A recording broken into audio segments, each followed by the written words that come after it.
লন্ডনে কিভাবে electric recharge করা হয় সেটাই আজকে আপনাদেরকে দেখাই, চলুন।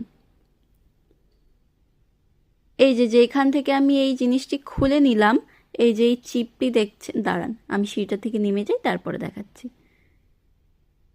এই যে এই চিপটি দেখছেন, এই চিপের মতো দেখতে, এটাকে কি বলে ঠিক আমিও জানি না, তবে এটা নিয়ে এক দোকানে যেতে হবে। তো এখানে গিয়ে আপনি যতটা পরিমাণ রিচার্জ করতে চান, তো ওদেরকে বললে ওরা করে দেবে, কিন্তু ক্যাশ দিতে হবে ওদেরকে, ওরা কার্ড পেমেন্টে এই রিচার্জ করবে না।